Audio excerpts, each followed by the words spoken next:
I'm Christopher Preble. I'm the co-director of the New American Engagement Initiative in the Scowcroft Center for Strategy and Security here at the Atlantic Council. It's my distinct pleasure to welcome you to NAEI's first ever hybrid event. We have people here in the studio with us and all of my guests, as well as those of you watching online. Thank you for joining us.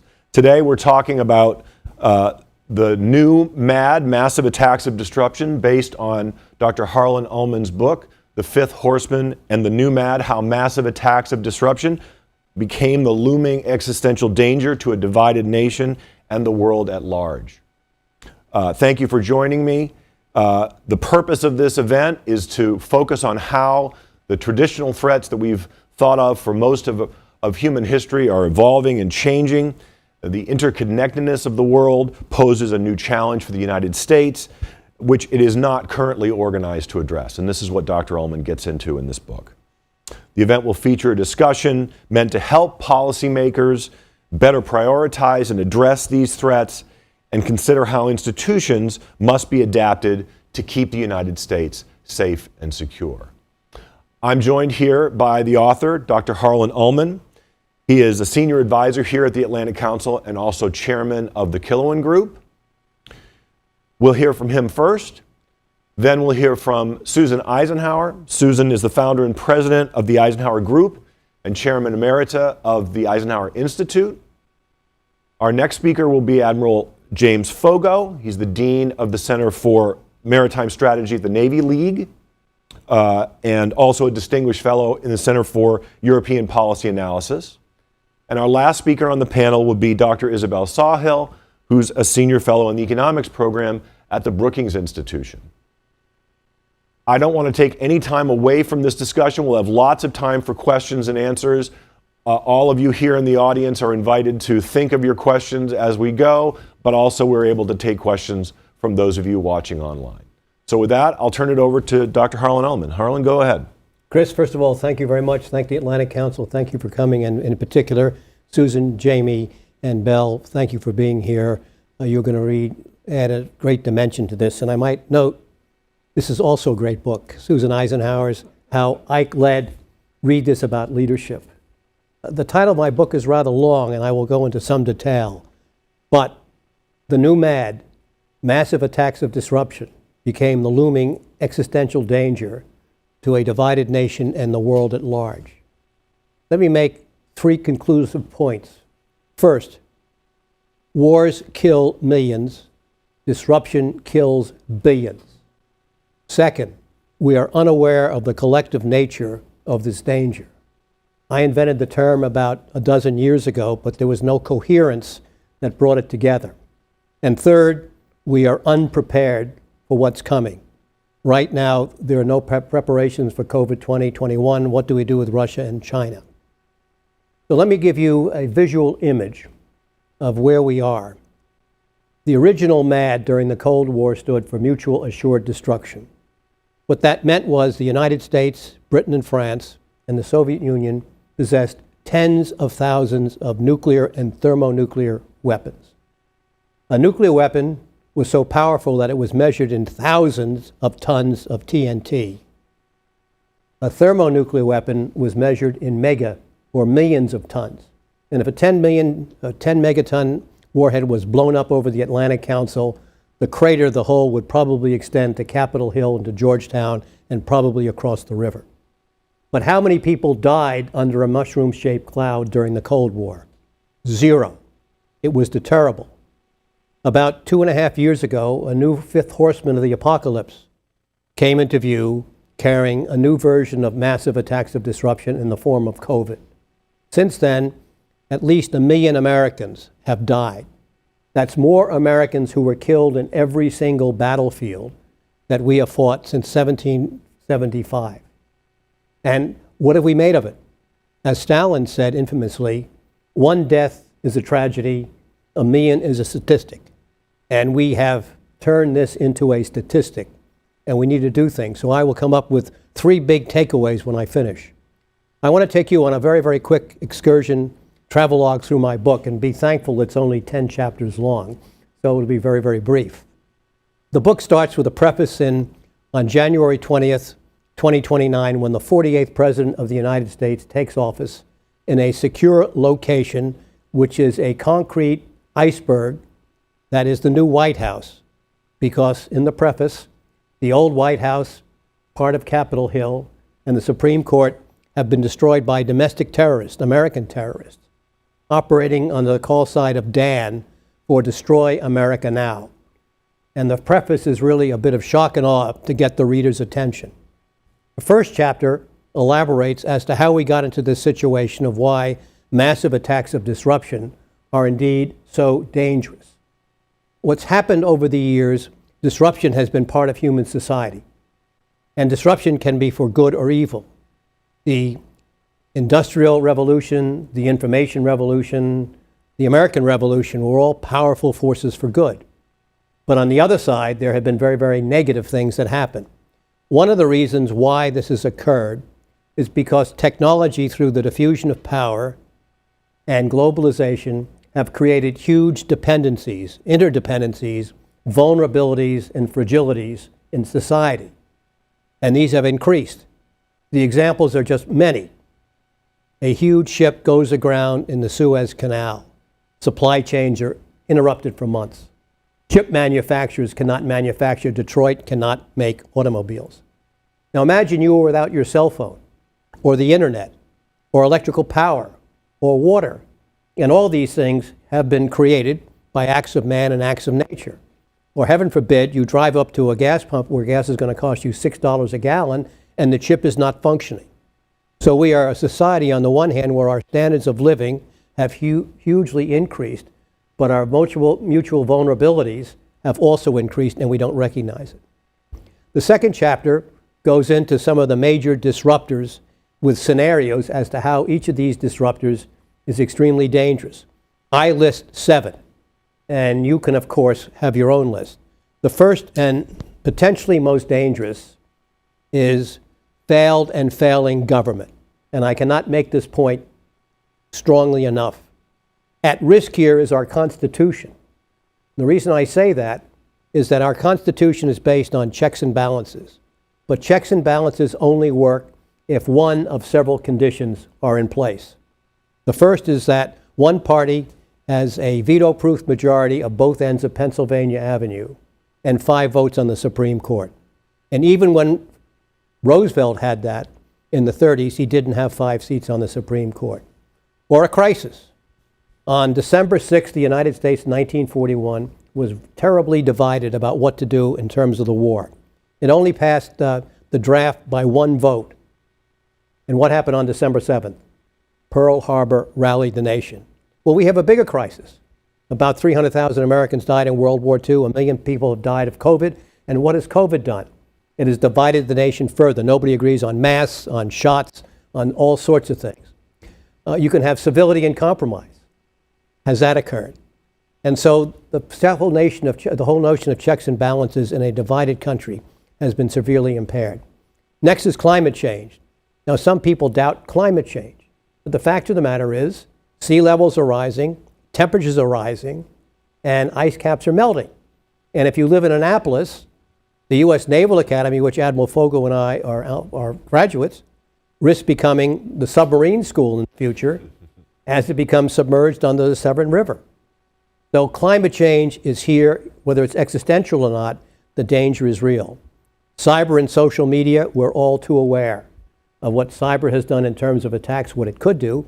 And social media, very simply, through deep fakes, I or somebody who knows what they're doing can impersonate you in some way with something on the internet that can ruin your life, and you can't do anything about it.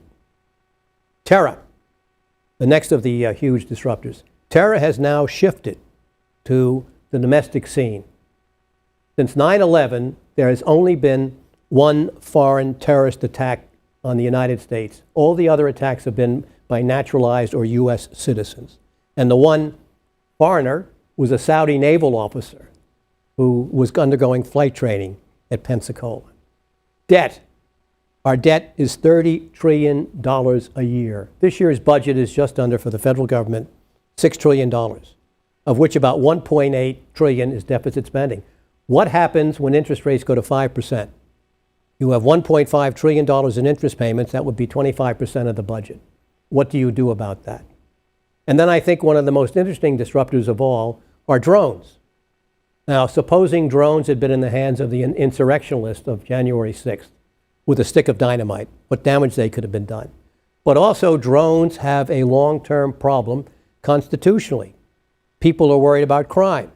Well, would it not be easy in the future to rent a drone robot who is going to protect your wife, children, family, whatever, as a bodyguard, or a drone that's flying overhead? These things are enormously capable. Are you going to arm them? Are you going to arm them? Profound question. The next 3 chapters go into China, Russia, and the Soviet Union. And I think they've been very predictive of how Russia and China are adopting disruption as a major tool. You take a look at Chinese strategy, for example, and a book written in 1999 by 2 Chinese Air Force colonels called Unrestricted Warfare. The whole idea is to disrupt. And what we're seeing happening in Ukraine, as the Ukrainians are bravely mauling the Russian military, this is pure disruption. And we need to understand that. And so these 3 chapters, I think, lay out Putin's resentment that dates back to 1999 in his millennial speech, through his Munich speech in 2007 to his last tirade last year over Ukraine. And it plots how Putin has become, in his own mind, so disrespected by the United States that it has bred like a cancer a response that we're seeing right now. The next 2 chapters are really, I find, quite interesting. One examines inflection points. Is this the start of a new era or the end of an era? Is this 1914, 1939, or 2001, or 2022? Or is it 1918, 1945, 1989? I think it's the former. I think it's the former. The next chapter does a comparison between 1918, 1920 Spanish flu and today, which in many ways I find myself personally fascinating, because the conditions in 1918, 1920 in many ways were more disruptive than they are today. We're in the middle of a war, World War I. The president has a stroke. Who's running the country? Edith Wilson. She was not elected. The president did not recognize the Spanish flu that killed the equivalent of 2 million Americans then. The country was in chaos over terror. 24 letter bombs were mailed. 2 people were killed. And the then Attorney General, A. Mitchell Palmer, pursued a series of arrests in which tens of thousands of Americans were detained and were deported based on the Espionage and Sedition Acts. And at the same time, you had labor that was using violence. Women wanted the vote, and the temperance movement was in place. So this country is in chaos. And interestingly, for those who question why Putin has said, if you say the war in Ukraine is a war, you could go to jail for 5 years. In the United States, if you question Army uniforms in 1918, you could be detained. Now, what happened after the war ended? The United States entered into the greatest economic boom in its history. How did that happen? 3 major factors. The automobile.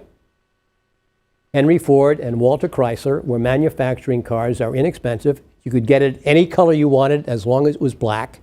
But the need for cars meant you need steel, you needed rubber, you needed leather, you needed roads. And by the way, under Warren Harding, the first International Transportation Act was put in place in 1921.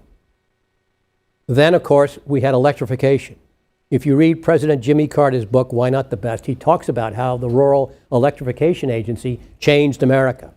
And then you had technology in the form of radio, airlines. So America was dynamic, the Roaring 20s. The Roaring 20s did not end up so well because we didn't take care, not only domestically, to make sure that things like margin calls were taken care of, but obviously what was happening in Germany and Japan led to World War II.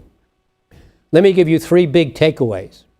In the book, I argue for how you can need to make changes to Congress, specifically the 12th Amendment and the 1887 Electoral College Act, because we could have a real electoral college problem.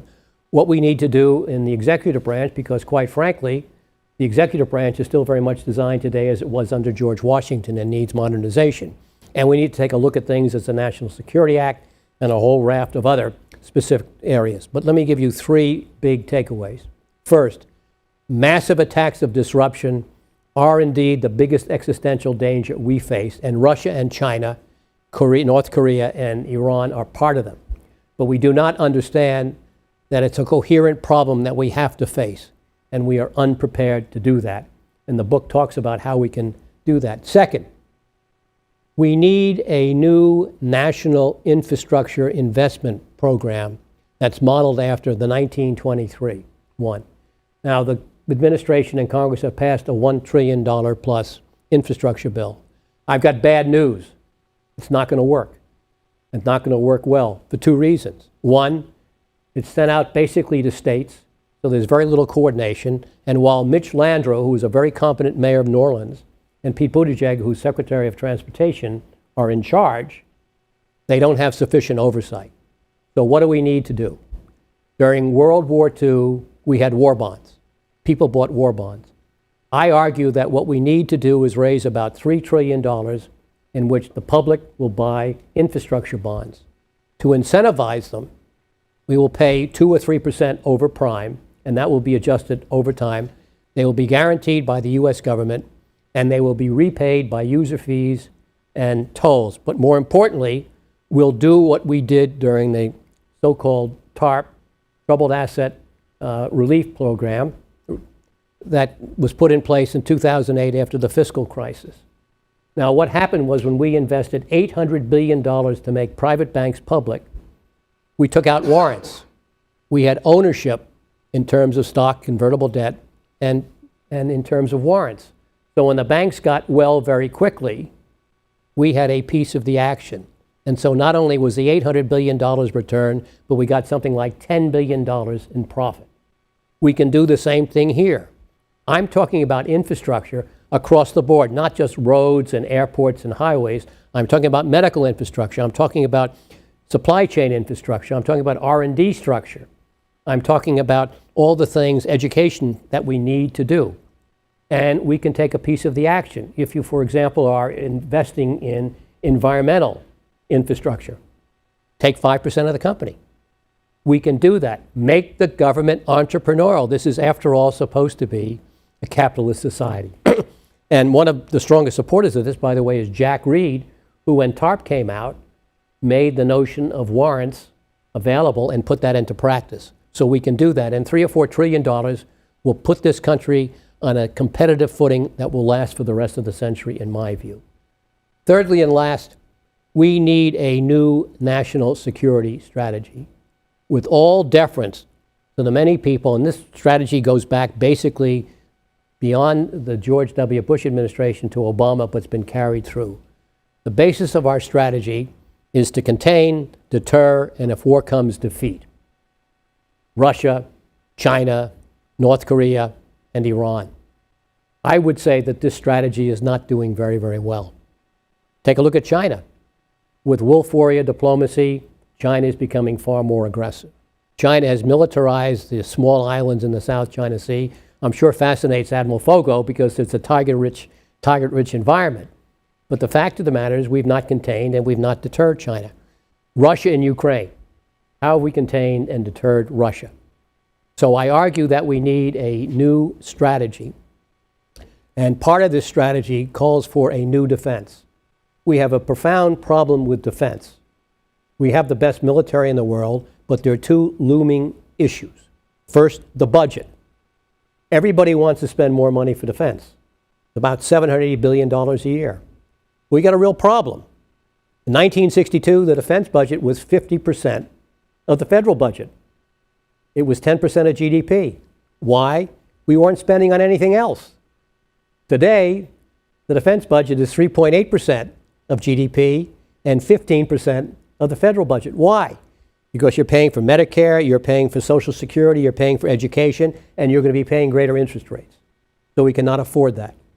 I argue that we need a porcupine defense in Europe and in Asia that will prevent the Chinese military from getting outside the first island chain.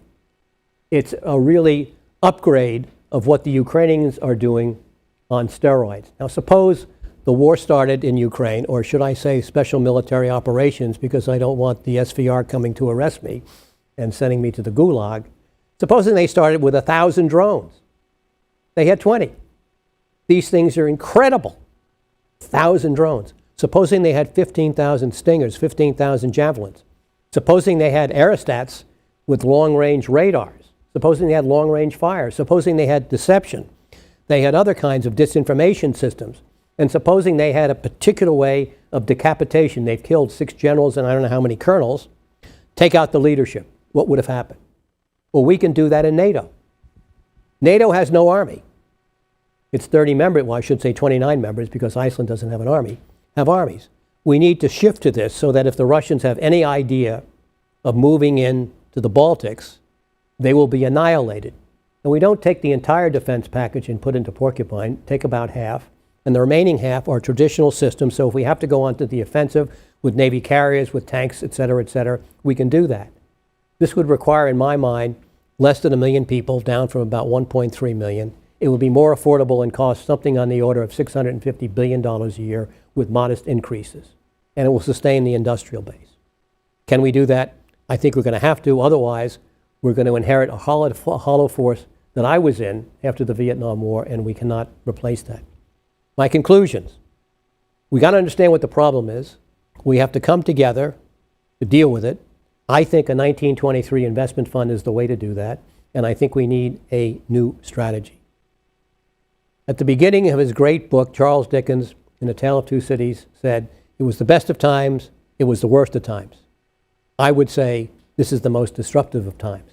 And let me conclude by saying, wars kill millions, disruption can kill billions. Thank you very much, and I look forward to my colleagues' comments. Excellent. Thank you, Harlan. Thank you very much. Susan, over to you. Well, thank you very much. First of all, Chris, it's a real pleasure to be here at the Atlantic Council and to be part of a center that bears Brent Scowcroft's name. We all remember him with such respect and appreciation. And Harlan, congratulations on a great book. I really do think that this is one for the history books because you have actually identified a new way of looking at these problems. I'm fascinated by the fact that we read every day. This is the return of great power rivalry. And yet, we have, as you said, the opportunity for mass destruction, which may or may not be relevant to great power rivalry. After all, climate change, which has been one of the most disruptive of all of the factors that you've raised, requires actually international cooperation for finding solutions to this.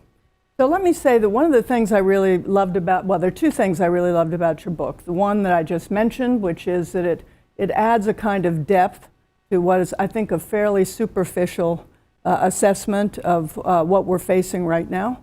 And secondly, you call for a strategy, and it's my kind of strategy. This is an integrated strategy.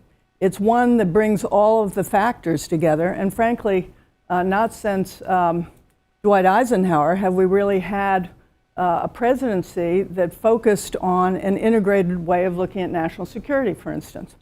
It was called the Great Equation in those days, and he used to say that our national security rested on at least 3 stools, but basically our military capability, the state of our economy, and our moral authority in the world. So I'd say on a couple of those fronts, we've got a lot of work to do. In any case, I think this has been really an extraordinary thing to put into one place, the idea of an integrated strategy, again, that brings these dimensions together. You know, I was thinking of there are big disruptions and then there are smaller disruptions, and all of us are really getting used to this. If you look at the statistics of how many young people are depressed, they have more than bad news fatigue.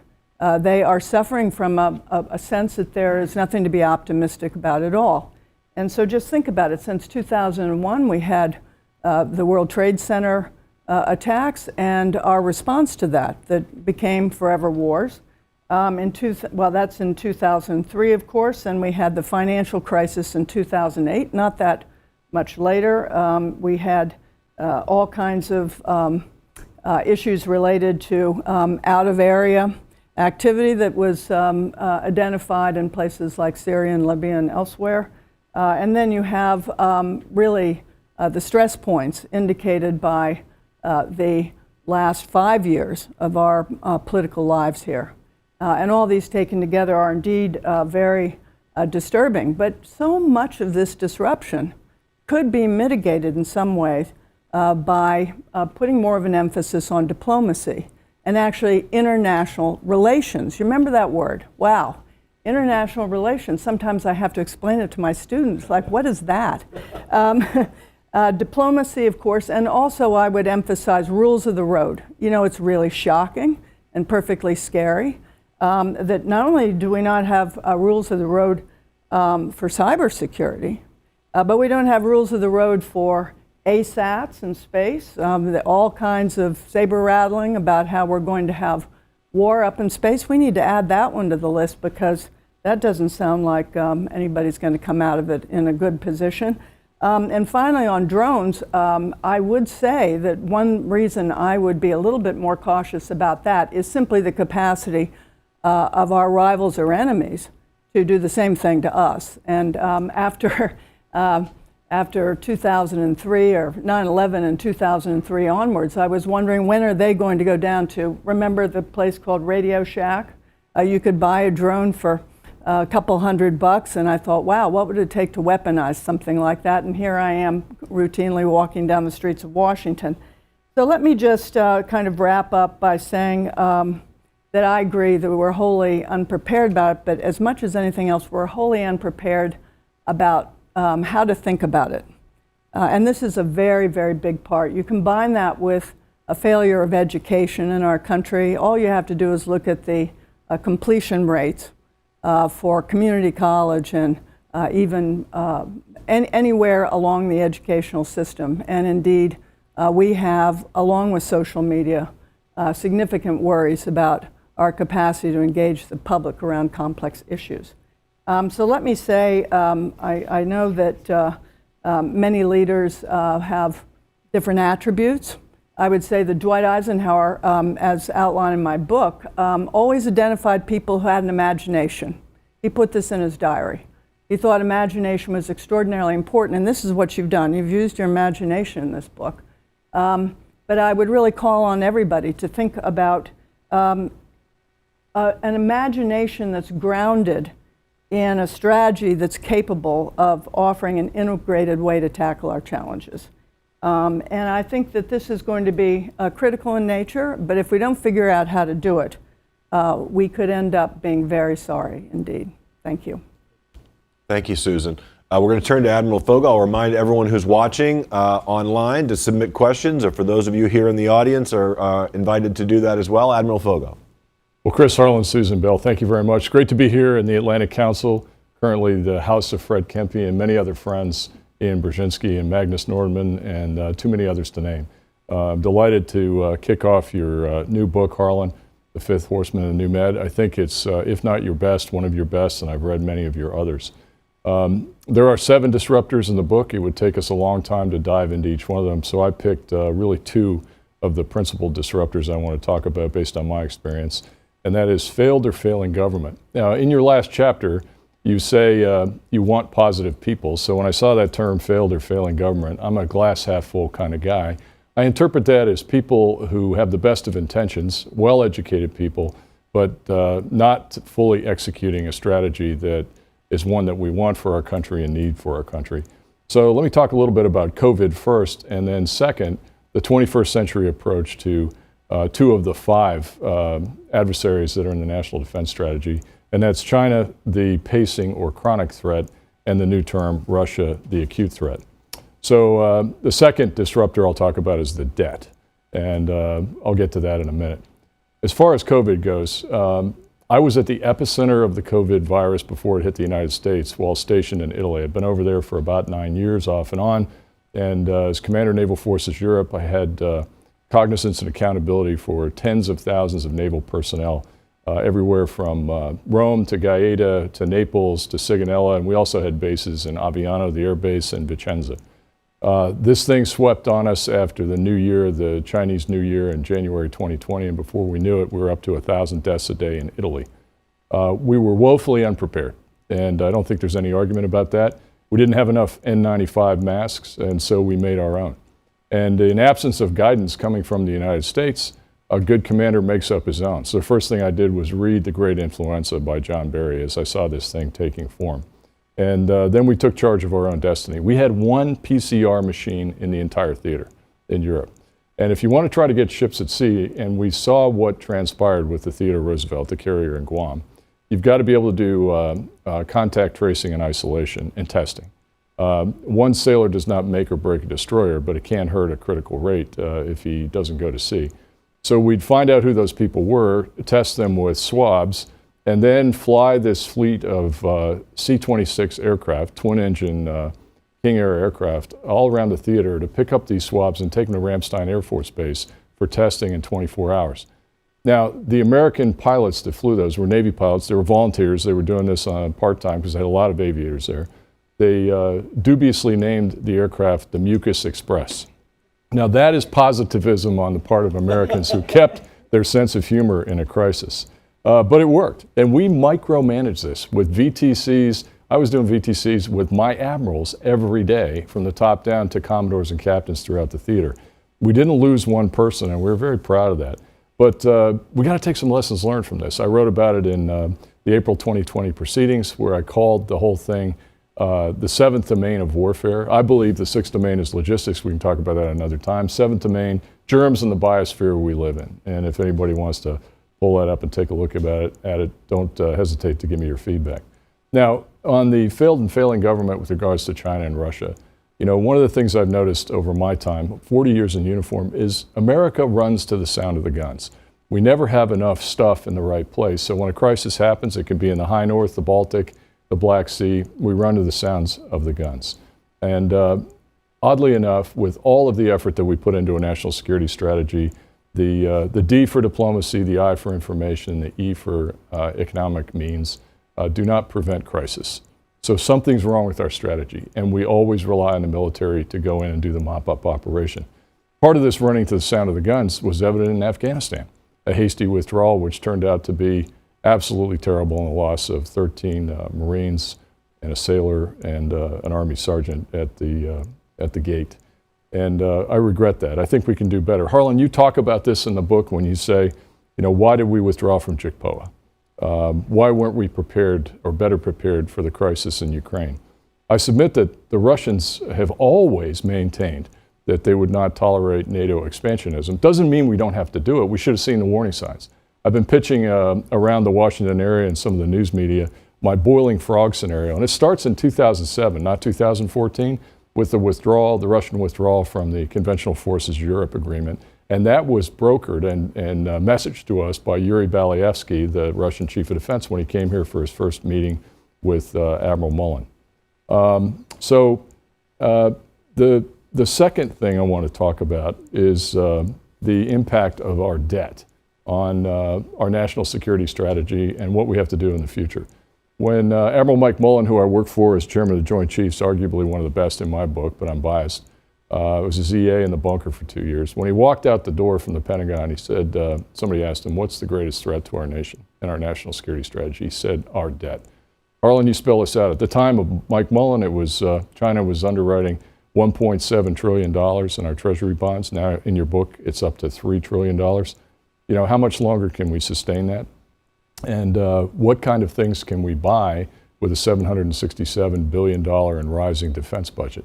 Well, the sad answer is not much when you look at the cost of these weapon systems. So for the new Columbia-class submarine, the first of the line from a recent article in the Washington Post comes in at about $15.3 billion for one submarine. That's incredible. A Virginia-class is $3 billion. The USS Ford's production costs were in excess of $13.5 billion. Great carrier, and the Chinese want them, so we need them too. We need at least a dozen of them. But the Navy tried to put the bill for the Columbia-class, our most strategic part of the triad, off on the rest of government, and was unsuccessful. You know, you add in the cost of an F-35, the best fifth-generation fighter out there. Germany just bought it. The Finns bought it. The Canadians bought it. The best thing we ever did was give it to the Israelis first and prove it in a combat situation. It's $100 million per pop, and then the flying hour costs are excessive. So we've got to figure out what to do about this. We don't have enough dry docks. We don't have enough of an industrial base. There is a strategic integrated optimization plan for for the ship's industrial base, or for the nation's industrial base to build ships, bend metal, and get them out there. That's somewhere between $26 and $40 billion. We're just not moving fast enough. So finally, I would say there's something to your porcupine defense idea, the distribution of resources. I'm not a big fan of gold, water, nickels. No surprise, I think we need more Navy and less of other things. And I'm also a fan of Bob Work's third offset strategy. And I'll tell you, we're a great nation. We depend on our national security. We have the most stable economy in the world, floated on the dollar. And why is that? Because we have defense defending far away from the homeland. I used to ask the Europeans, so where would you rather send your kids to college? The answer was invariably, if they had the means, Harvard, Yale, Princeton. They did not say the University of Moscow or the University of Beijing. People want to come here, and we have a responsibility, as Walter Russell Mead said, to pivot to the world. Finally, I'll tell you, in Porcupine, you're absolutely right about drones. I was studying Nagorno-Karabakh and that region and that war between the Azeris and Azerbaijan and Armenia, and it played out with the same drone, the Bayraktar, in Ukraine. We've got to be very careful about that. It may work for a friendly power. It could also work against us. So on guard. And thank you very much for giving me the opportunity to be here today. Thank you. Dr. Sawhill. Well, let me join the other panelists in congratulating Harlan Ullman on this book. And I really enjoyed reading it, and I think everyone else should as well. Now, it's a rather gloomy book, and you can get quite depressed reading it. I found I had to have a glass of wine along with it. But there's one bright spot, and that is that in 10 years from now, in 2029, guess what? A woman is elected president of the United States. So I could celebrate that if I'm still around, which I might not be, and maybe I don't want to be, because the world in 2029, according to Harlan Ullman, is not a nice place to live in. Now, when I say it's a gloomy book, I don't mean that this gloom isn't warranted or justified. I think it really is, and I commend Harlan for telling it like it is. Too many authors of books, because they don't want to depress their readers, will say, well, on the one hand, on the other, and we economists, as Harry Truman pointed out, are famous at doing that, but Harlan really tells it like it is. Now, at the top of the list of disruptors, so far above everything else in my book, that the others all have to be downgraded, at least in relative terms, although they're all serious, is failures of government. And I think he says that, and I think that Susan and Admiral have said that as well. But if we can't fix the failures in government, then what hope do we have to fix any of the other problems? Because as you emphasized, Harlan, these are all collective problems. We love the idea of individual liberty in this country. We celebrate it, and we are very resilient and think we can do everything on our own.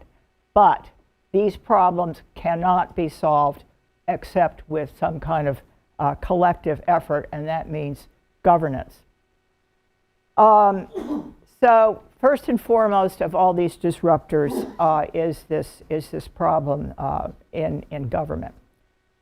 I am a fan of something that E.O. Wilson, the famous biologist, once said. It goes something like this. Our brains are prehistoric, because they were created when we, over the millions of millennia, when we were hunters and gatherers. So they never evolved to be very sophisticated. Our institutions, he said, are medieval, and our technology is godlike. And to me, that really sums up this misalignment, which I think is one of the themes in your book.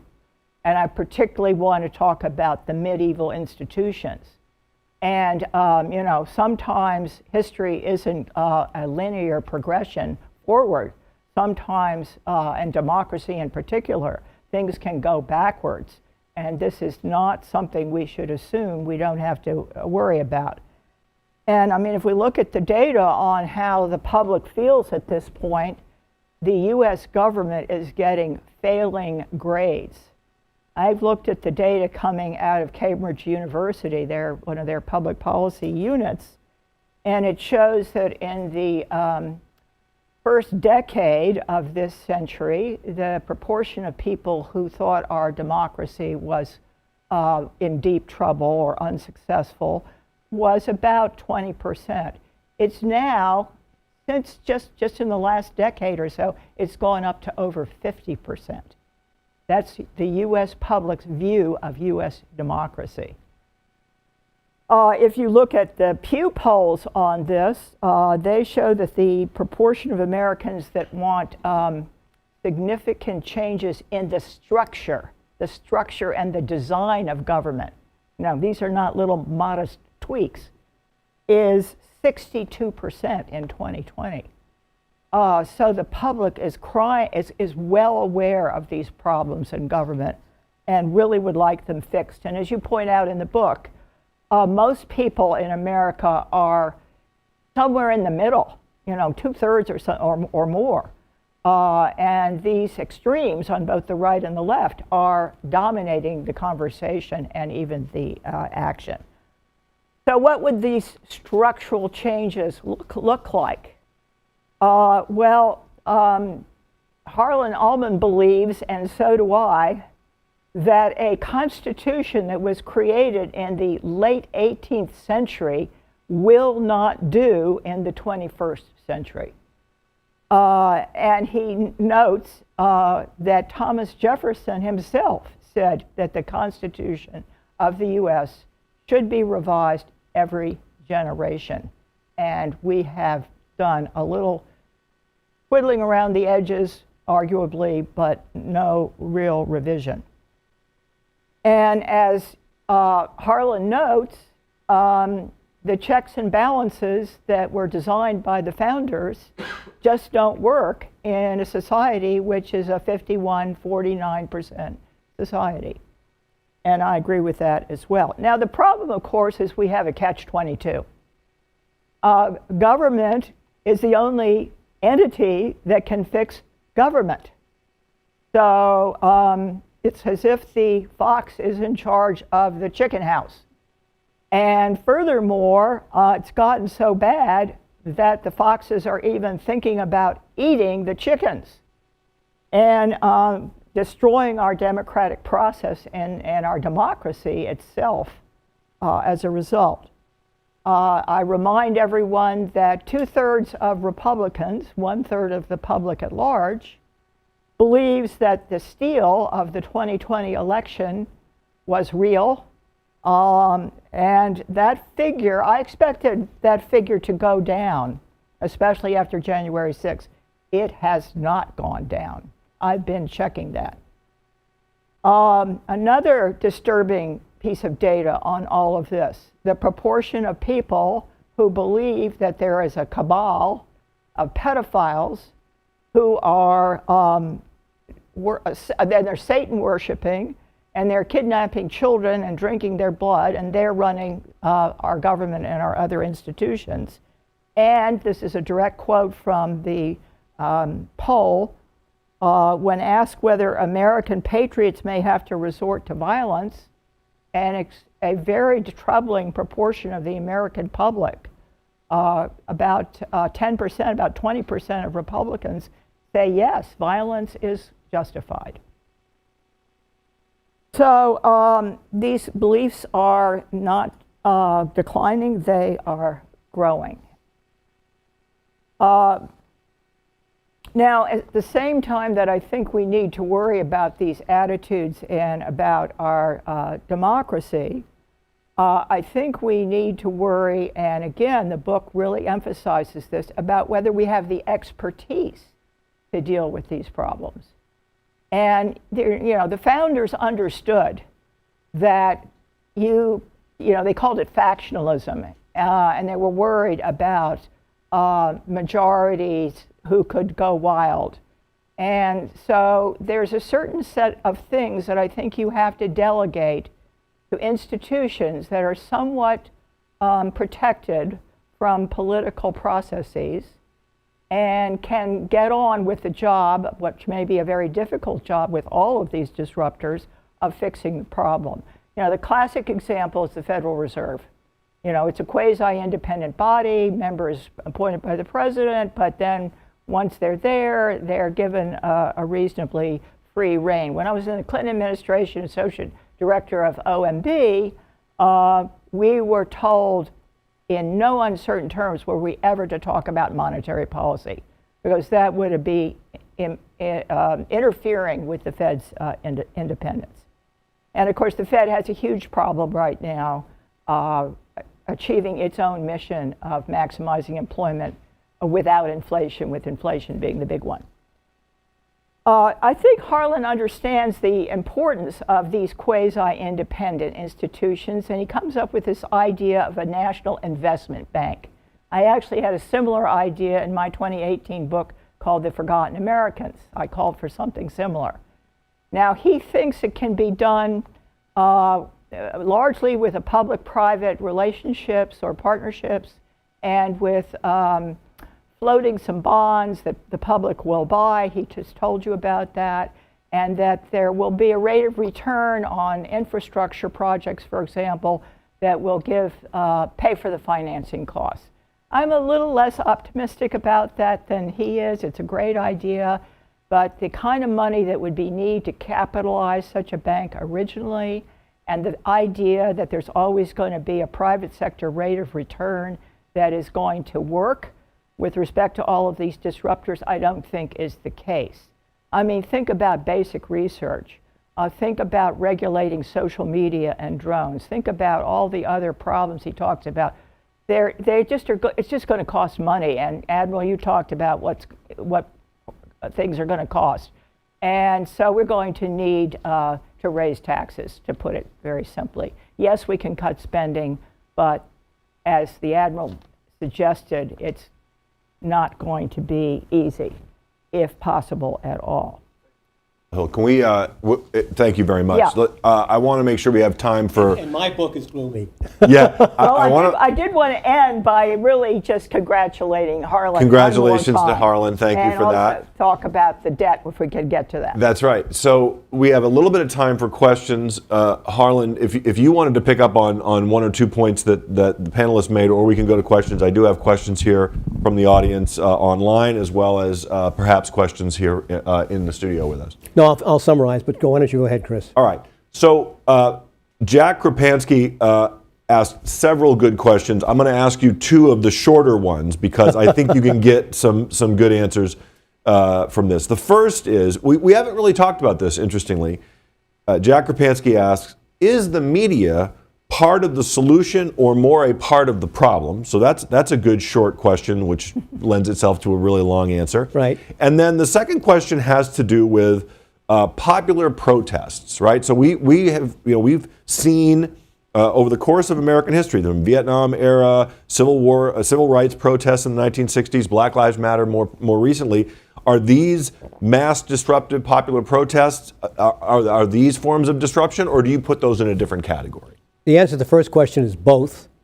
Both a solution and a problem. Absolutely. Okay. And some of these disruptions, you bet, are huge strikes. For example, when the truck drivers were going to act, but they cut both ways, and you have obviously First Amendment requirements, so they're going to be there. If properly mobilized, they obviously can work. Right. The question is, how do you do that? And one of the points that did not come up, one of the great failings of our society today is an absence of fact and knowledge. Everybody is entitled to their own opinion, but people are thinking they're entitled to their own facts. Right. And unless we have absolute truth and understanding, which requires a great deal of knowledge, we're going to be arguing on the wrong bases, and that's something that needs to be changed, but this is fundamental to society. Great, thank you. Ann Moyson asks, if fixing failing governments is the number one issue in the U.S. and abroad, we seem to spend little effort looking at addressing the root causes, right, and turn instead to what seems easier, and that's the security approach and sort of the as I like to say, the power problem, the big hammer, everything looks Yeah. like a nail. So how do we make these dramatic changes you're talking about? It seems like this is a political challenge as much as anything else. Dr. Sawhill brought this up. What do you see? How do we overcome the political inertia to make these major changes? There are three prospects. One, that people become so desperate that they take it into their own hands. And remember, the Declaration of Independence most trenchant line goes, when government becomes destructive, it is the right of the people to alter or abolish it or establish a new one. Right. With more guns than people in this country, that is not an isolated thought. Right. Second, a group or some following emerges with a leader who is prepared to make these particular changes. The nature of politics today, because it's so dominated by money, that this is very, very difficult. Or there's some kind of a technological achievement. Remember what Maynard Keynes says, technology will solve. And if there's some kind of a technological breakthrough some way that relieves some of these tensions, namely on the economic side, it could be self-healing. But my argument, my conclusion is, if we don't recognize the danger to our Constitution, our society, these massive attacks of disruption, including on the political side, then the future is going to be guaranteed with two things. Our standard of living is going to decline, and the American dream is going to be increasingly elusive for people. How that will play out in 5 years, 10 years, or 20 years, I don't know. But I go back to the Declaration of Independence, and that government can be destructive. Right. One of the questions I've had kicking around my head from reading your book and in the course of this discussion today is the extent to which massive attacks of disruption are mutual attacks of disruption. So you look right now, the Chinese are struggling with COVID in Shanghai, this horrible extended lockdown in Shanghai, for example, and here we are more than 2 years into this pandemic. How realistic is it that any one of these adversaries of the United States can actually weaponize and leverage these disruptive things, or are they likely to be upended by them themselves? Well, I think regarding China, I think the biggest problem with China is an implosion because we do not recognize Chinese weaknesses. We don't talk about it. We talk about China having this great navy. Well, frankly, if we use the same body count, the U.S. Army has got a larger navy Right. because it's got a larger number of smaller vessels. So we need to take a look at really the basic understanding of this. And that's how I would respond to your question. Very good. Jet Summers asked a question about the national debt, which we all addressed in some respect.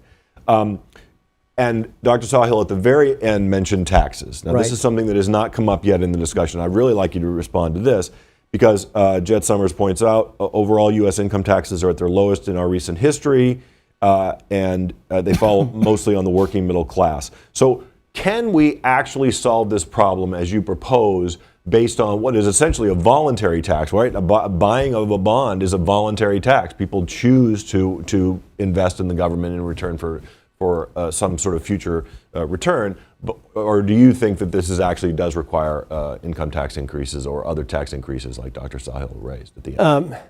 Well, first, the issue of taxation is obviously quite complicated. I would ask you, when is the last time we revised our income tax laws? And we can't do that. The same thing applies to Social Security. Right. Politics makes that indifferent. Very, very difficult. And quite frankly, if you have enough money, you can avoid paying taxes, and that's never going to change. So unless or until we can develop some political consensus, and there are other issues like a value-added tax or percent, I mean, that we're not going to face. And so taxes is going to continue to be an ongoing political problem because we can't exercise parity. For example, we're already double taxing public companies. They pay taxes in terms of what they pay to people, et cetera, et cetera. You pay taxes on your returns. But unless we can get a system that's fairer, and our tax system is a complete disaster, we're going to have this continuous debate, and there will be a continuing deficit that's going to grow larger and larger unless we can do something to revive our total infrastructure, which will then get us under position for the 21st century. Right. One of the things that you have said in the book and before is that our greatest challenges are failed or failing government, and it starts right here at home. And yet I'm also very attracted to your idea of a porcupine defense. Right. Right? You, of course, wrote a paper for New American Engagement Initiative on a porcupine defense for Taiwan, which we've appreciated, and we think there's relevance, obviously, to Europe as well. So I've been thinking, what would a porcupine defense look like for the U.S. government? Is there a way to make the U.S. government more resilient and more capable of making these political changes that we're talking about, and not be locked in this sort of death spiral that we seem to be in right now? Well, I go into specific changes for Congress. The whole committee system needs to be redone.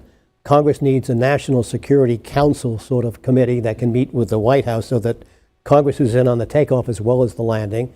I think that the Armed Services and Foreign Relations Committee have to be reorganized for the 21st century, which they're not.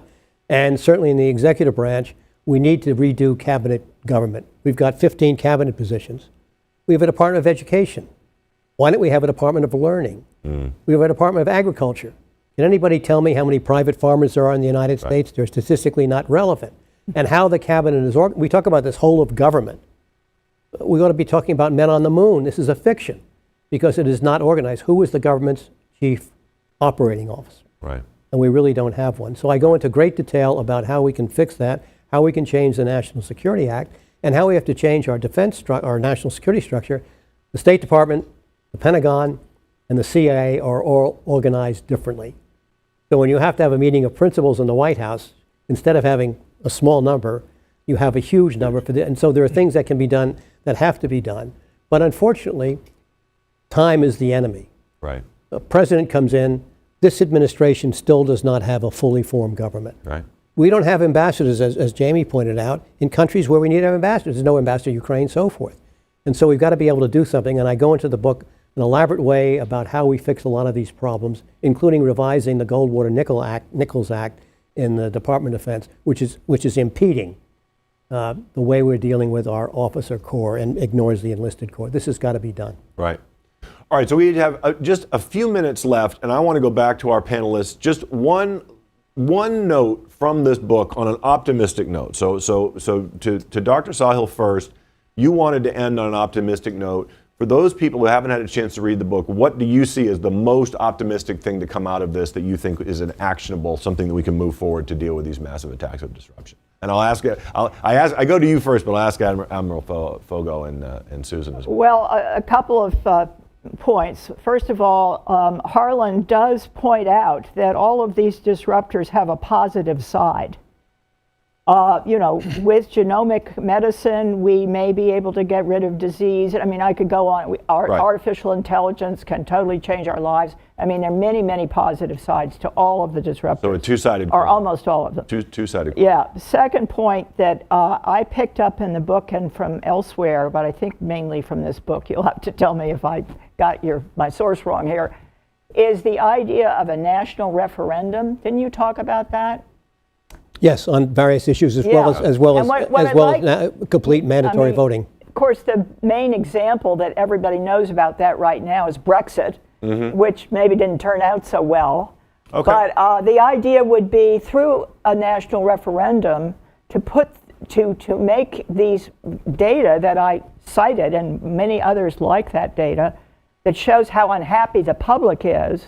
Right. They could express that in the national referenda. It would be, it wouldn't be action forcing, but it would be politically powerful. Very good. Thank you. Admiral Foggo.